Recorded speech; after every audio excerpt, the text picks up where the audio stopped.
ना आपकी माता आपको दुख देगी, ना आपके पिता आपको दुख देंगे, ना आपका भाई आपको दुख देगा, ना आपकी धर्म पत्नी आपको दुख देगी, ना पति दुख देगा, ना बच्चे दुख देंगे, ना कुटुंब दुख देगा। आपको आपका परिवार कभी नहीं देता भाई।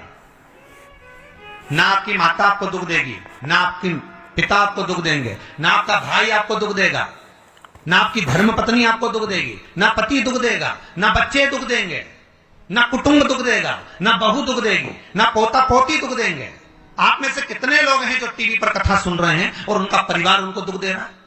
कितने लोग हैं ऐसे?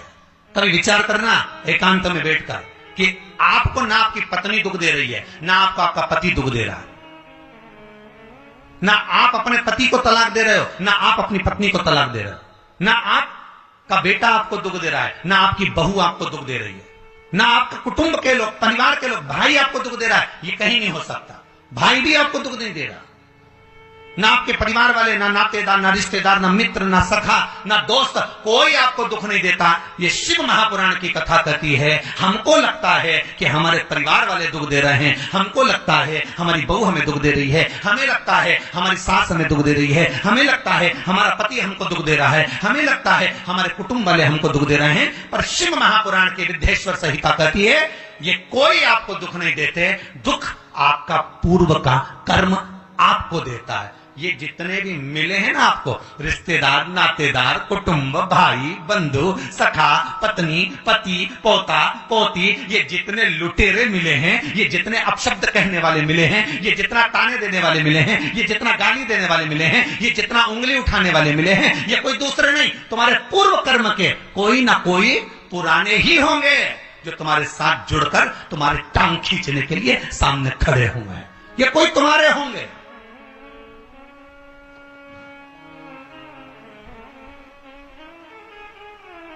तो ये सब दिमाग से निकाल दीजिए आप, आपके ये चित्तवृत्ति बुद्धि से ये बात सब निकाल दो। जितने लोग कथा सुन रहे हैं ना, अपनी बुद्धि से निकाल देना कि मेरी बहू मुझे गाली दे रहे हैं। हाँ, तूने किसी गाय को रोटी नहीं दी, और दी भी होगी, दूसरी बार गाय आ गई होगी तो डंडा मार के भगा दिया, वही बहू आई है, वाणी के डंडे कुदा रही है।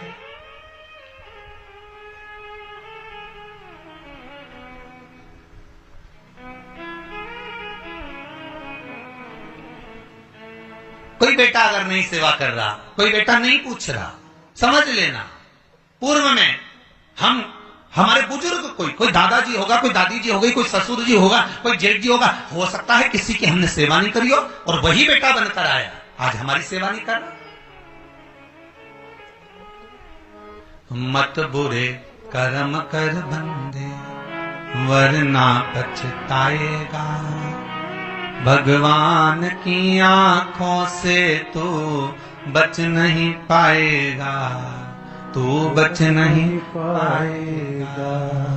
अरे ओ अज्ञानी मत करना दानी, बचना नहीं है। बहुत ये हमें लगता है गुरुजी मेरी बहू बहुत परेशान करे, गुरुजी मेरी सास बहुत परेशान करे, मेरा भाई मेरी प्रॉपर्टी खा गया, मेरा भाई ये लेकर चले गया, मेरे ससुराल वाले ऐसे, मेरे रिश्तेदार ऐसे, मेरे कुटुंबी ऐसे, मेरे कबीले वाले ऐसे, मेरे ये ऐसे। तो हमको लगता है कि ये अपने ऐसे।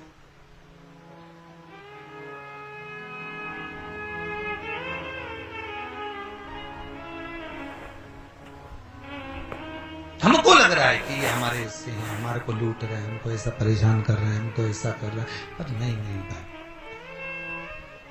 शिव महापुराण की कथा कहती है कोई हमको कष्ट नहीं देता। एक बार पहले भी कथा में कहा, फिर कह रहे हैं आपको महाराज, फिर कह रहे हैं, आज फिर कह रहे हैं।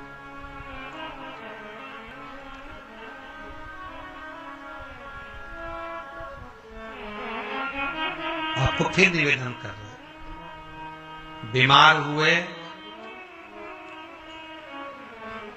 देवास में, बीमार हुए भोपाल में, बीमार हुए सीहोर में, बीमार हुए कहीं, डॉक्टर को दिखाने जा रहे हैं इंदौर, डॉक्टर को दिखाने जा रहे हैं भोपाल, डॉक्टर को दिखाने जा रहे हैं देवास, मुंबई, पुणे, जहां तहां हम डॉक्टर को दिखाने के लिए जा रहे हैं। वहां हॉस्पिटल में हमने सुई लगवाई, इंजेक्शन लगवाया, वहीं से कहीं कुछ चीरा फाड़ी कर दी, ऑपरेशन कर दिया।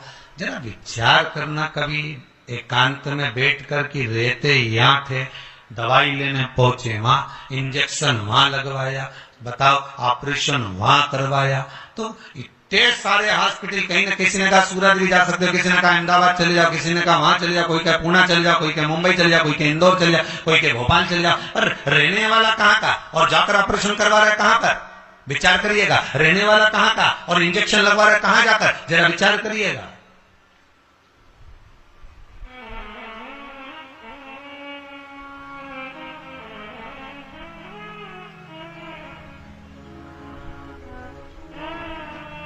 और कितने डॉक्टर, ऑपरेशन करने वाला कोई विशेष,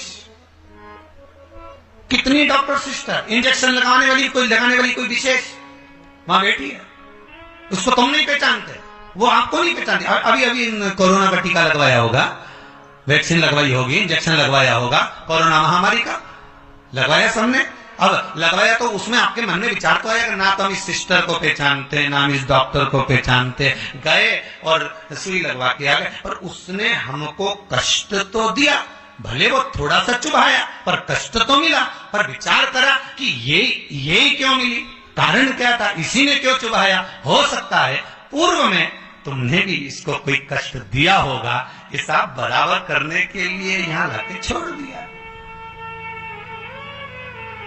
वो दुनिया के लोगों ने कहा है ना कि ये कोरोना महामारी को उपजने वाला, वो चीन के ऊपर लोगों ने कहा कि उन्होंने इस कोरोना महामारी को प्रकट कर, अब उनने तो कर दिया, उनने तो संसार में विनाश का कारण बना दिया। पर फिर प्रकृति ने क्या करा आज की स्थिति में, प्रकृति क्या कर रही है? फिर वो भी अंदाजा लगा, कहीं मालूम पड़े मिट्टी हवा में उड़ रही है, ऐसी उड़ रही है गीली कि सब गाड़ी ने बंगला सबके धो दिया उसमें। फिर बचा कुचा था, पानी की बाढ़ आ गई। अगर हम दूसरे को कष्ट दे रहे हैं, हम दूसरे पर उंगली उठा रहे हैं, हमने एक उंगली अगर किसी पर उठा दी, हमने उंगली उठाकर कह दिया वो ऐसा है, उसने ऐसा करा, उसने वैसा करा, हमने एक उंगली उठा दी, भले तुम विद्वान हो, भले तुम्हारे में विद्वत्ता, पर हम किसी पर अगर एक उंगली उठा रहे हैं तो ये 3 उंगलियां हमारे भीतर जा रही है कि अपने अंदर झांक कर देखो कि आप कैसे हो, अपने भीतर झांक कर देखिए कि आप में क्या तत्वता है। जो हम दूसरे में कुछ खोट देख रहे हैं तो हम में कितना खोट भरा होगा, हमें कितना कपट भरा होगा।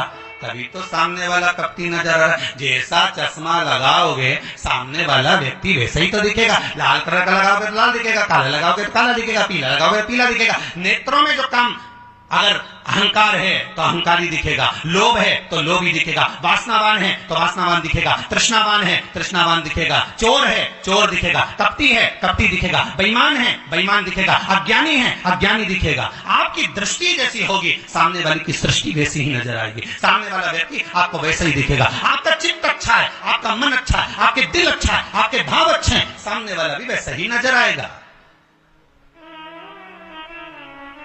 भगवान कृष्ण ने भेजा था दुर्योधन को अच्छा ढूंढने के लिए, एक अच्छा नहीं मिला। युधिष्ठिर को भेजा था पूरी पृथ्वी पर से कोई बुरा व्यक्ति ढूंढ कर लाओ, युधिष्ठिर को बुरा नहीं मिला, क्योंकि युधिष्ठिर की बुद्धि में, चित्त में ये भरा था, उनकी वृत्ति में ये भरा हुआ था कि बुरा कोई है ही नहीं, संसार में कुछ ना कुछ अच्छाई दिखी जाएगी। बुरा जो देखन में चला बुरा न मिला कोई। हम देख रहे हैं, हम चित्तवृत्ति से, हम विचार।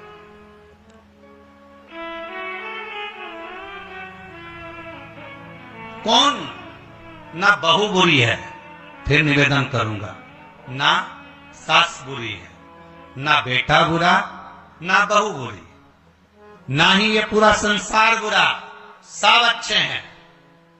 फिर बुरा क्या?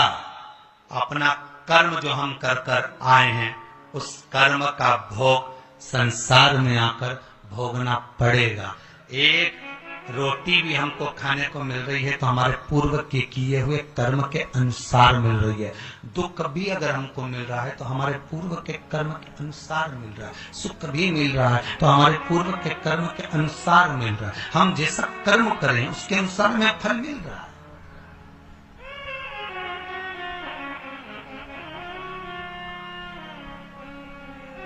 इसलिए बारंबार कहा था कि मान मेरा कहना नहीं तो पछताएगा, माटी का खिलौना माटी में मिल जाएगा। हेट बूट सूट सब यहीं रह जाएगा और माटी का खिलौना माटी में मिल जाएगा। ये हेट रह गया, ये बूट रह गया, ये सूट रह गया, सब पढ़ा की पढ़ा रह गया, सब धरा की धरा रह गया। इसका मूल तत्व क्या है? इसकी महत्वता क्या है?